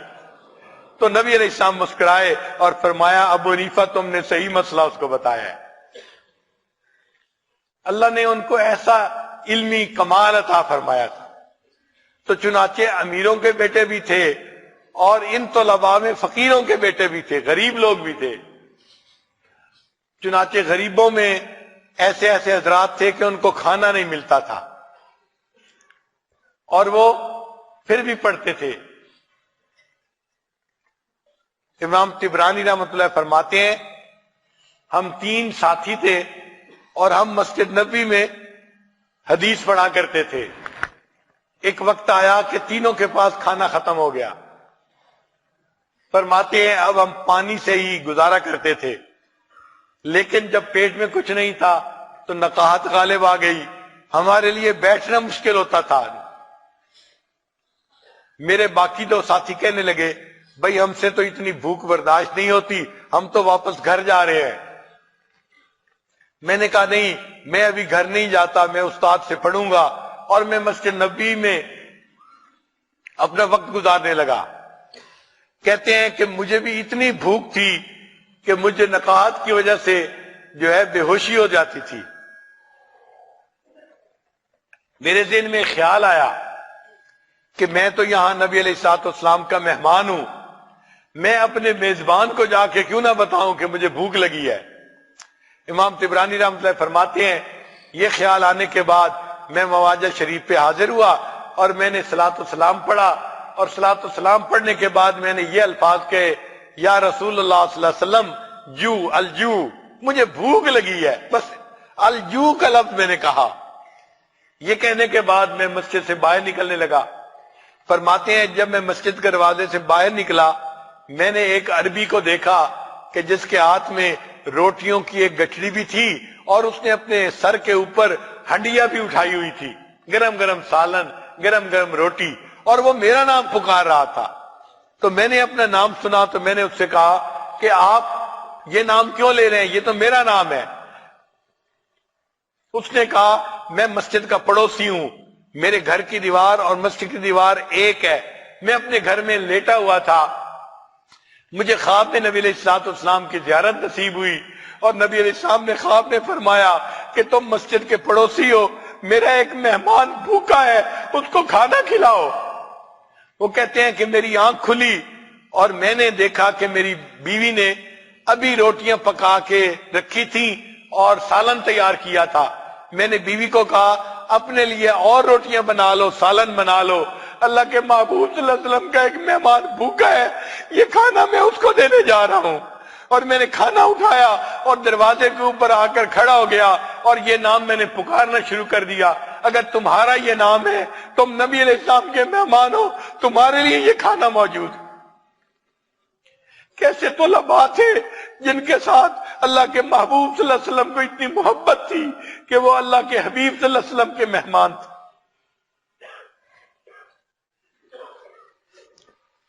چنانچہ ایک عالم فرماتے ہیں کہ میرے پاس کھانے کو کچھ نہیں ہوتا تھا تو قریب ایک نان بائی کی دکان تھی، میں اس نان بائی کی دکان کے پاس جا کے مطالعہ کیا کرتا تھا، کیونکہ وہاں بیٹھے بیٹھے مجھے روٹیاں پکنے کی خوشبو آتی تھی اور میں اپنے نفس کو تسلی دیتا تھا اگر روٹی کھانے کو نہیں تو روٹیوں کی خوشبو تو محسوس ہو رہی ہے، اللہ روٹی بھی عطا فرما دیں گے. اور اس طرح میں اپنا وقت گزارتا تھا اور اپنے آپ کو مطالعے میں مشغول رکھا کرتا تھا.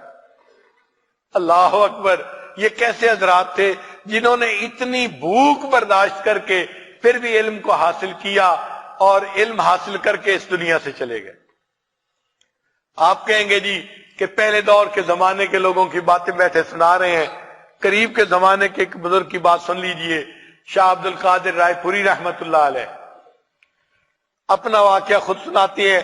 وہ فرماتے ہیں کہ جب میں دارالعلوم دیوبند حاضر ہوا تو اس وقت دارالعلوم میں داخلے بند ہو چکے تھے. جو ناظم تعلیمات تھے انہوں نے کہا کہ ہم اب ایک اور طالب علم کو داخلہ نہیں دے سکتے.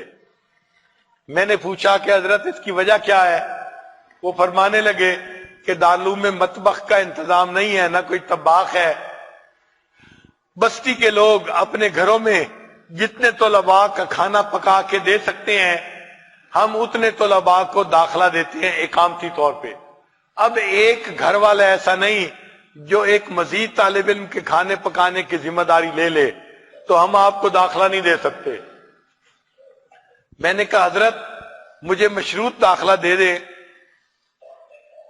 کھانے کی ذمہ داری میری اپنی ہوگی لیکن میں طلباء کے ساتھ رہ سکوں، پڑھ سکوں. تو مجھے مشروط داخلہ مل گیا. وہ فرماتے ہیں کہ میں سارا دن طلباء کے ساتھ بیٹھ کے پڑھتا، شام کو تکرار کرتا، پھر جب طلباء سو جاتے رات کو، میں اساتذہ کی اجازت کے ساتھ دارالعلوم سے باہر نکلتا۔ بستی میں پھلوں کی 2 دکانیں تھیں، میں وہاں چلا جاتا اور وہاں پر مجھے تربوز کا چھلکا، خربوزے کا چھلکا، آم کا چھلکا، پھلوں کے چھلکے پڑے ہوئے نظر آتے۔ میں وہ چھلکے اٹھا کے لاتا اور ان کو دھو کے صاف پاک کر لیتا، اور اس کے بعد میں وہ چھلکے کھا لیتا۔ یہ میرا 24 گھنٹے کا کھانا ہوتا تھا۔ وہ فرماتے ہیں میں نے پورا سال چھلکے کھا کے گزارا تو کر لیا، لیکن اپنے سبق کو قضا نہیں ہونے دیا۔ اللہ اکبر! قیامت کے دن یہ کھڑے ہو کے بتائیں گے کہ اللہ ہم نے اتنے مجاہدے برداشت کر کے بھی علم کو حاصل کیا تھا۔ آج طلباء کو بہترین عمارتوں میں رکھا جاتا ہے، سہولیات دی جاتی ہیں، اچھے کھانے دیے جاتے ہیں، اور پھر طلباء علم حاصل کرتے ہیں۔ تو بھائی یہ تو طلباء کی خوش نصیبی ہے کہ اللہ نے دنیاوی نعمتیں بھی دی ہیں اور علم کی نعمت بھی عطا فرمائی ہے۔ ہمیں اس پر اللہ کا جتنا شکر ادا کرے اتنا کم ہے۔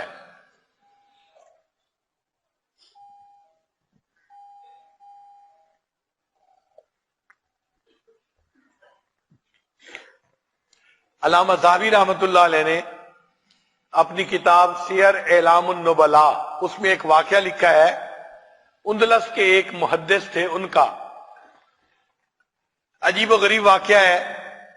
امید ہے کہ طلباء حضرات دل کے کانوں سے سنیں گے اور پھر اللہ کا شکر ادا کریں گے کہ اللہ نے ہمیں کتنی آسانی سے سہولیات کے ساتھ علم حاصل کرنے کی توفیق عطا فرمائی۔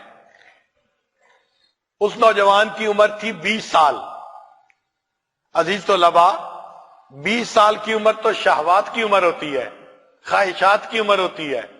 اس عمر میں تو نوجوان کو خواہشات کے علاوہ کچھ سوچتا ہی نہیں ہے، مگر یہ نوجوان ایسا تھا کہ جس کے دل میں اللہ کا خوف تھا، جس کے دل میں علم حاصل کرنے کی طلب تھی۔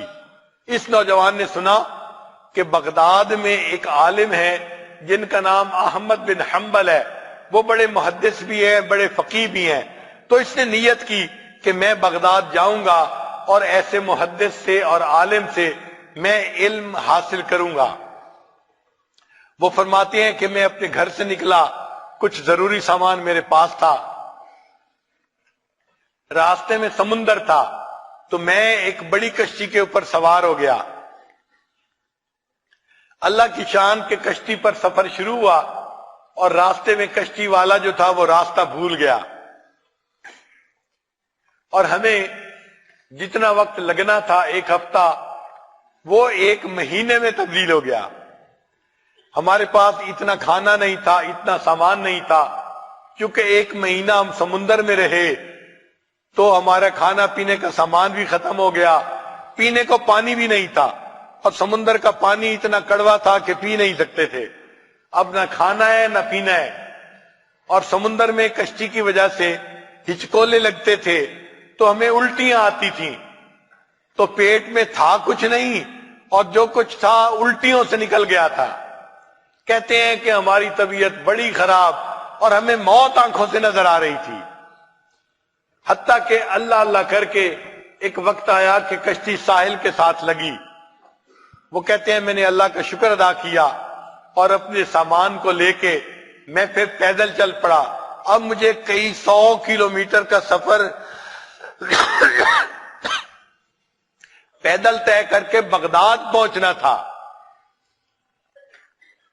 مجھے یہ کئی 100 میل کا سفر آسان نظر آ رہا تھا کہ سمندر کے ہچکولے تو نہیں ہے۔ میں نے گٹھڑی سر کے اوپر رکھی اور پیدل چلنا شروع کر دیا۔ وہ کہتے ہیں چلتے چلتے تھکاوٹ سے میرا حال خراب تھا، نہ کچھ کھانا نہ کچھ پینا، بوجھ سر پہ اٹھا کے چلنا چلنا چلنا۔ فرماتے ہیں کہ ایک ایسی جگہ میں پہنچا کہ جہاں پہ مجھے بغداد شہر کے مکانات دور سے نظر آنے لگے۔ میں اتنا تھکا ہوا تھا کہ ایک درخت کے سائے میں نے اپنا سامان نیچے اتارا اور میں لیٹ کے سو گیا۔ گہری نیند تھی، جب سو کے اٹھا تو طبیعت کچھ فریش تھی۔ میں نے پھر سامان اٹھایا کہ میں چلوں اور بغداد شہر میں جاؤں اور امام احمد بن حنبل سے اپنا علم حاصل کروں۔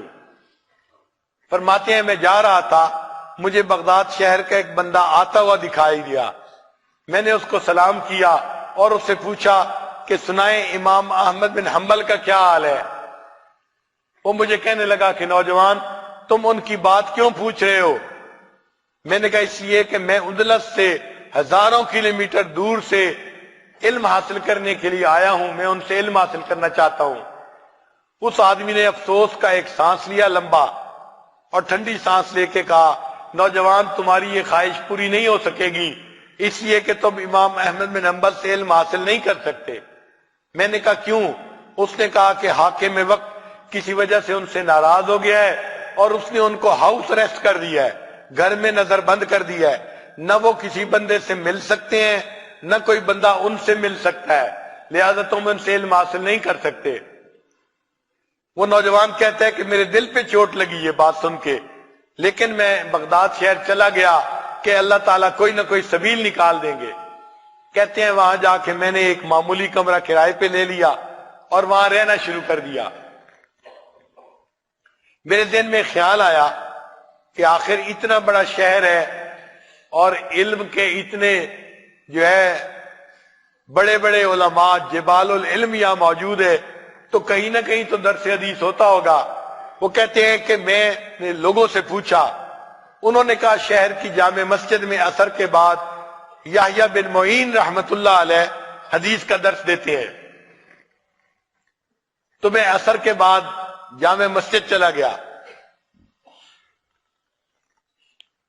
اتنا مجمع تھا کہ مجھے دور جگہ ملی، میں نے وہاں بیٹھ کے درس حدیث سنا۔ وہ کہتے ہیں کہ یحییٰ بن معین رحمت اللہ علیہ نے ایک حدیث کے بارے میں کچھ درس دیا اور پھر لوگوں نے ان سے سوالات پوچھنے شروع کر دیے۔ لوگ ان سے راویوں کے بارے میں سوال پوچھ رہے تھے کہ فلاں کے بارے میں کیا کہتے ہیں، فلاں کے بارے میں کیا کہتے ہیں۔ یہ یحییٰ بن معین رحمت اللہ علیہ امام جرح و تعدیل کہے جاتے ہیں، ان کی تحقیق بڑی اعلیٰ تھی، لوگ اس پہ اعتماد کرتے تھے۔ وہ کہتے ہیں جب لوگوں نے سوال پوچھا تو میں بھی کھڑا ہو گیا اور میں نے پوچھا کہ حضرت آپ ہشام بن عمار کے بارے میں کیا کہتے ہیں؟ یحییٰ بن معین رحمت اللہ نے پوچھا وہ چادر والے؟ میں نے کہا جی ہاں وہی چادر والے۔ کہنے لگے ثقہ ہے، ثقہ ہے، وہ بہت مضبوط آدمی ہیں، ان سے علم حاصل کرنا چاہیے، ان سے حدیث لینی چاہیے۔ کہتے ہیں کہ پھر میں نے دوسرا سوال پوچھنا چاہا، جب میں نے دوسرا سوال پوچھنا چاہا تو قریب کے لوگوں نے میرا کپڑا پکڑ کے کھینچا اور کہا کہ بیٹھ جاؤ، ایک سوال ایک نشست میں بندہ پوچھ سکتا ہے، یہ یہاں کا دستور ہے، اگر ایک ہی بندہ سارے سوال پوچھے گا تو باقی لوگ کہاں جائیں گے؟ کہتے ہیں کہ میں نے ان کی منت سماجت کی اور میں کہا کہ میں اجنبی ہوں، مجھے دستور کا پتہ نہیں تھا، اگر پتہ ہوتا تو میں اصل سوال پہلے پوچھ لیتا، اصل سوال تو میں نے اب پوچھنا ہے، پلیز مجھے اجازت دے میں اپنا سوال پوچھ سکوں۔ لوگوں نے جب میری حالت دیکھی اور میری طلب دیکھی تو ان کو ترس آیا اور وہ کہنے لگے اچھا تم دوسرا سوال پوچھ سکتے ہو۔ وہ کہتے ہیں کہ جب مجھے اجازت مل گئی تو میں نے پوچھا یحییٰ بن معین رحمت اللہ علیہ سے حضرت آپ امام احمد بن حنبل کے بارے میں کیا فرماتے ہیں؟ کہنے لگے جب میں نے یہ سوال پوچھا تو یحییٰ بن معین رحمت اللہ علیہ نے سر جھکا لیا، تھوڑی دیر خاموش رہے اور خاموشی کے بعد انہوں نے سر اٹھایا اور کہنے لگے کہ امام احمد بن حنبل تو امام المسلمین ہے، امام احمد بن حنبل تو امام المسلمین ہے۔ انہوں نے ان کے بارے میں اتنے اچھے الفاظ کہے، میں نے دل میں پکا ارادہ کر لیا کہ اگر وہ امام المسلمین ہے تو میں نے ان سے ضرور علم حاصل کرنا ہے۔ مجلس برخاست ہو گئی، لوگ اپنے اپنے گھروں کو جانے لگے۔ میں نے اپنے ساتھ والے بندے کو کہا بھائی آپ مجھے امام احمد بن حنبل کا گھر دکھا سکتے ہیں، میں ان سے ملاقات ہی کر لوں۔ اس نے کہا نہ بھائی نہ، پولیس والے پہرا دے رہے ہوتے ہیں، اگر انہوں نے دیکھ لیا میں نے تمہیں گھر دکھایا ہے وہ تمہیں بھی تکلیف دیں گے مجھے بھی تکلیف دیں گے، تو بھائی میں تمہیں گھر نہیں دکھا سکتا۔ اس نے انکار کر دیا۔ وہ کہتے ہیں میں نے دوسرے بندے سے ریکویسٹ کی، میری آنکھوں میں آنسو تھے اور میں اس کی منت حماجت کر رہا تھا۔ اس نے بھی کہا کہ نہیں، میں یہ رسک نہیں لے سکتا، میں کیوں اپنے آپ کو مصیبت میں ڈالوں۔ فرماتے ہیں میرے ذہن میں خیال آیا تو میں نے اس بندے سے کہا یار تو مجھے لے کے اس گلی سے گزر جاؤ، اور جب امام صاحب کے مکان کے قریب سے گزرنا آنکھ کے اشارے سے مجھے بتا دینا یہ ان کا گھر ہے، پھر میں جانوں اور کیسے ملاقات ہوتی ہے، یہ میرا کام ہے، آپ آگے چلنا۔ وہ تیار ہو گیا، چنانچہ وہ مجھے امام صاحب کے گھر کے دروازے کے سامنے سے لے کر گزرا اور آنکھ کے اشارے سے اس نے بتا دیا کہ یہ امام صاحب کا گھر ہے۔ میں نے گھر دیکھ لیا، گلی دیکھ لی، راستہ یاد کر لیا، وہ شخص چلا گیا۔ اب میں واپس اپنے کمرے میں آیا اور میں نے سوچا کہ امام صاحب سے میری ملاقات کیسے ہوگی۔ عام بندہ بن کے جاؤں گا تو پولیس والے مجھے تکلیف دیں گے اور امام صاحب کو بھی تکلیف دیں گے، تو میں کیسے جاؤں؟ وہ کہتے ہیں میں سوچتا رہا، پھر میرے ذہن میں خیال آیا کہ میں ایک فقیر بن جاتا ہوں، فقیر بن کے میں سارا دن بھیک مانگوں گا تاکہ لوگ مجھے فقیر کی حیثیت سے یاد کرے، پہچانے، اور اس حال میں امام صاحب کے دروازے پہ جا کے صدا لگاؤں گا، اگر امام صاحب نے دروازہ کھول دیا تو میں ان کے ساتھ بات چیت کروں گا۔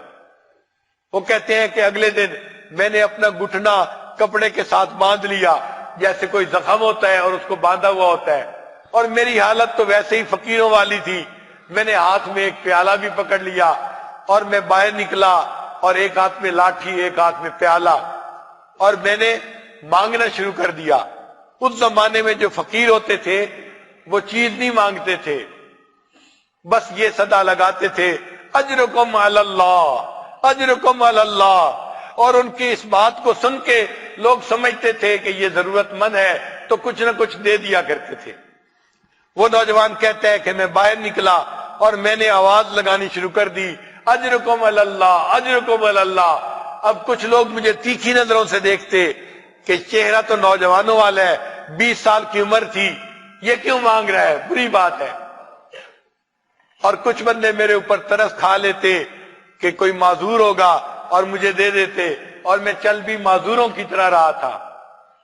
وہ کہتے ہیں کہ سارا دن میں نے شہر میں بھیک مانگی، اور عصر کے قریب کا وقت جب ذرا آمد و رفت کم تھی، میں اس وقت امام احمد بن حنبل کی گلی میں داخل ہوا۔ جب ان کے دروازے کے قریب پہنچا تو وہ کہتے ہیں کہ میں نے زور سے آواز لگائی اجرکم علی اللہ، اجرکم علی اللہ۔ میری آواز میں درد ایسی تھی کہ امام صاحب کے ہاتھ میں کچھ سکہ تھا، کوئی روپیہ تھا، اور انہوں نے دروازہ کھولا کہ وہ فقیر کو دے دے۔ جب انہوں نے دروازہ کھولا تو میں نے ان سے کہا کہ حضرت میں پیسے کا طلبگار نہیں ہوں، میں علم کا طلبگار ہوں، اور میں آپ سے علم حاصل کرنے کے لیے آیا ہوں۔ امام صاحب نے کہا کہ مجھے نظر بند کیا گیا ہے، میں علم نہیں پڑھا سکتا، تم میرے دروازے پہ آؤ گے، تمہیں بھی تکلیف پہنچے گی، مجھے بھی تکلیف پہنچے گی۔ میں نے کہا حضرت میں سارا دن شہر میں بھیک مانگوں گا، اور ایسے وقت بھی آؤں گا جب گلی میں کوئی نہ ہو، اگر کوئی نہ ہوگا تو آپ 1-2 حدیثوں کی تلاوت کر دینا، میں زبانی یاد کر لیا کروں گا۔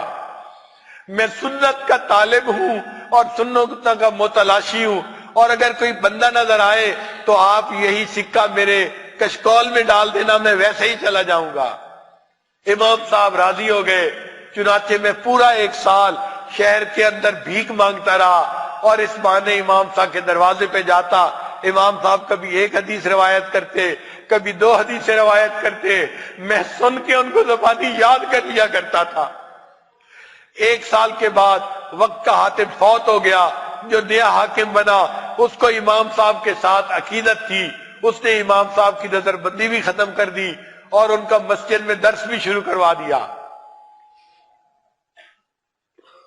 فرماتے ہیں کہ جب امام صاحب مسجد میں درس کے لیے تشریف لائے، لوگوں کا ایک بڑا ہجوم تھا، ہزاروں کی تعداد میں لوگ درس سننے کے لیے آئے تھے۔ میں بھی وہاں پہنچا، لیکن مجمع زیادہ تھا، مجھے جگہ نہیں مل رہی تھی۔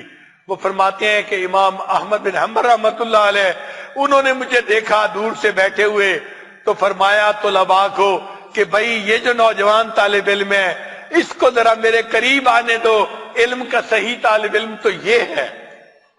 ایسے بھی طلباء ہوتے تھے ایک ایک سال بھیک مانگنے کے بہانے اپنے استاد سے علم حاصل کیا کرتے تھے۔ اللہ تعالیٰ نے ہم پر کتنی مہربانی کی ہے، آج پنکھوں کی ہوا کے نیچے ہم بیٹھ کے پکی جگہوں پہ اوپر سکون کے ساتھ اپنے اساتذہ سے علم حاصل کرتے ہیں اور آرام سکون کے کھانے کھاتے ہیں اور رات کو نرم بستروں کے اوپر سوتے ہیں۔ ہم اللہ تعالیٰ کا جتنا شکر ادا کریں اتنا کم ہے۔ اللہ تعالیٰ ہمیں علم میں اور آگے بڑھنے کی توفیق عطا فرمائے، اور قل رب زدنی علما کے مصداق اللہ ہمارے علم کو اور زیادہ فرما دے۔ یہ جو علم کے طلبگار ہوتے ہیں یہ اللہ تعالیٰ کے چنے ہوئے بندے ہوتے ہیں۔ عزیز طلباء، یہ بات ذہن میں بٹھا لیجئے، کالج، یونیورسٹی، اسکول ہر بندہ جا سکتا ہے، مدرسے میں ہر بندہ نہیں آ سکتا۔ مدرسے میں صرف وہ آئے گا جس پر اللہ کی نظر انتخاب پڑے گی، جس کو اللہ چن لیں گے، جس کو اللہ پسند کریں گے، اور اس پر میرے پاس دلیل موجود ہے۔ اللہ تعالیٰ قرآن مجید میں فرماتے ہیں ثم اورثنا الکتاب الذین اصطفینا من عبادنا، پھر ہم نے اپنی کتاب کا وارث اپنے بندوں میں سے ان کو بنایا جو چنے ہوئے بندے تھے ہمارے۔ استفا مصطفیٰ جو ہے چنے ہوئے کو کہتے ہیں، جو اللہ کے پسندیدہ تھے۔ اللہ جن کو چنتا ہے ان کو مدارس میں بھیجتا ہے علم حاصل کرنے کے لیے۔ آپ اللہ کے چنیدہ بندے ہیں، اللہ کا شکر ادا کرے اور اس علم کو حاصل کرنے کے لیے خوب محنت کرے۔ اللہ تعالیٰ ہمارے سینوں کو علم کے نور سے بھر دے، اور اللہ تعالیٰ میں قیامت کے دن طلباء کی قطار میں کھڑا فرما دے۔ عزیز طلباء، آخری بات، اللہ تعالیٰ نے اس دنیا میں کچھ لوگوں کے سامنے اینٹ رکھ دیا ہے، پتھر رکھ دیا ہے، وہ سارا دن بیچارے اینٹوں کو اینٹوں سے جوڑتے ہیں، مکان تعمیر کرتے ہیں۔ ہم ان کو میسن کہتے ہیں، مستری کہتے ہیں، اور اسی میں ان کی زندگی گزر جاتی ہے، ساری زندگی اینٹوں کو اینٹوں سے جوڑتے ہوئے۔ کچھ لوگوں کے سامنے اللہ نے لکڑی کو رکھ دیا، وہ لکڑی کو کاٹتے ہیں، لکڑی کو جوڑتے ہیں، اور ان کو ہم کارپینٹر کہتے ہیں، وہ فرنیچر بناتے ہیں، ان کی پوری زندگی فرنیچر بنانے میں گزر جاتی ہے۔ کچھ لوگوں کے سامنے اللہ نے کپڑے کو رکھ دیا، وہ کپڑے کو کاٹتے ہیں، کپڑے کو جوڑتے ہیں، لباس بناتے ہیں، ہم ان کو درزی کہتے ہیں، اور اسی میں ان کے وقت گزر جاتا ہے، وہ ٹیلر ماسٹر ہوتے ہیں۔ کچھ لوگوں کے سامنے اللہ نے لوہے کو رکھ دیا، وہ لوہے کے پرزے کھولتے ہیں، لوہے کے پرزے جوڑتے ہیں، سارا دن اسی میں گزر جاتا ہے، اور ان کی زندگی لوہے کے پرزے توڑنے جوڑنے میں گزر جاتی ہے۔ کسی کے سامنے اللہ نے پتھر رکھا، کسی کے سامنے لکڑی رکھی، کسی کے سامنے اللہ نے کپڑا رکھا، کسی کے سامنے اللہ نے لوہا رکھا۔ عزیز طلباء، آپ کتنے خوش نصیب ہیں، آپ کی جھولی میں اللہ نے قرآن رکھ دیا، اپنے نبی کا فرمان رکھ دیا۔ آپ کی خوش قسمتی کی انتہا ہے، آپ سارا دن قرآن پڑھتے ہیں، نبی علیہ السلام کا فرمان پڑھتے ہیں، اور اسی میں آپ کی زندگی کا وقت گزر رہا ہے۔ کل قیامت کے دن اللہ تعالیٰ پوچھیں گے میرے بندے تم دنیا میں کیا کر کے آئے؟ تو اس وقت جہاں اصحاب صفہ کھڑے ہوں گے کہ ہم نے نبی علیہ السلام سے علم حاصل کیا تھا، حضرات محدثین فقہا کھڑے ہوں گے ہم نے اس طرح سے علم حاصل کیا تھا، بقی الدین ابن مخلد رحمت اللہ علیہ کھڑے ہوں گے، اللہ میں نے بھیک مانگنے کے بہانے امام احمد بن حنبل سے علم حاصل کیا تھا، انشاءاللہ اسی قطار میں ہم بھی کھڑے ہوں گے۔ یا اللہ ہم بھی علم حاصل کرنے کے لیے جامعہ میں جایا کرتے تھے، استادوں سے علم پڑھا کرتے تھے، ہم بھی یہ کہہ سکیں گے اللہ تیرے کعبے کو جبینوں سے بسایا ہم نے، تیرے قرآن کو سینوں سے لگایا ہم نے۔ وہ وقت جب کہ نوجوان صبح اٹھتے تھے، کوئی کالج جاتا تھا، کوئی یونیورسٹی جاتا تھا، اللہ ہم مدرسے جاتے تھے اور قرآن اور حدیث کو وہاں جا کے پڑھا کرتے تھے۔ پھر اللہ تعالیٰ کی رحمت کی نظر ہوگی اور اللہ تعالیٰ اس علم کی برکت سے ہماری مغفرت فرما دیں گے۔